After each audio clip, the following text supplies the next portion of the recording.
A xestión dos puntos de verquido e os dragaxes continúa a xerar preocupación en sectores como o marisqueiro.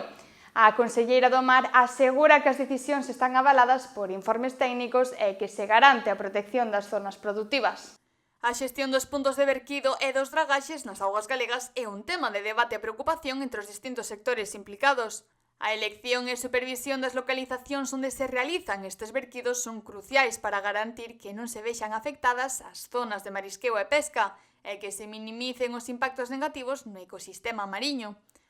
A conselleira do Mar da Xunta de Galicia, Marta Villaverde, explicou recentemente as medidas que se están adoptando para asegurar que os verquidos se realicen de forma segura e controlada. Sobre o tema dos puntos de verquido hai un centro técnico que se encarga de ver a adecuación dese punto, de ver pois a calidade dos produtos extraídos,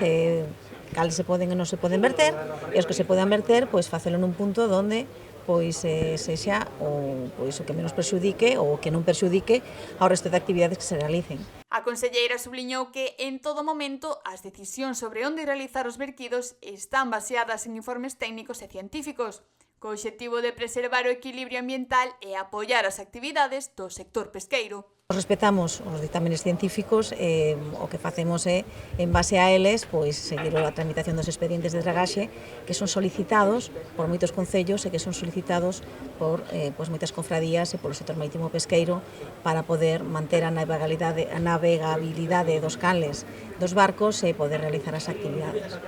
Un dos puntos clave na xestión dos puntos de verquido foi a elección dunha nova localización, que, segundo a conselleira, xa foi avaliada positivamente polos expertos. Eu quero pensar que xa o punto determinado polo CEDEX pois xa garantía iso, precisamente para iso se piden este tipo de informes, para garantir que pois eses puntos non van a ocasionar ningún tipo de trastorno para as actividades como é o marisqueiro. A elección desta nova localización para os verquidos foi, segundo explicou, a recomendada polo CEDEX, o Centro de Estudios e Experimentación de Obras Públicas, que realizou un exhaustivo análise técnico. Este novo punto era a opción B que daba o CEDEX, co cal se está dentro do informe do CEDEX, tamén entendo que os técnicos consideran que tampouco condiciona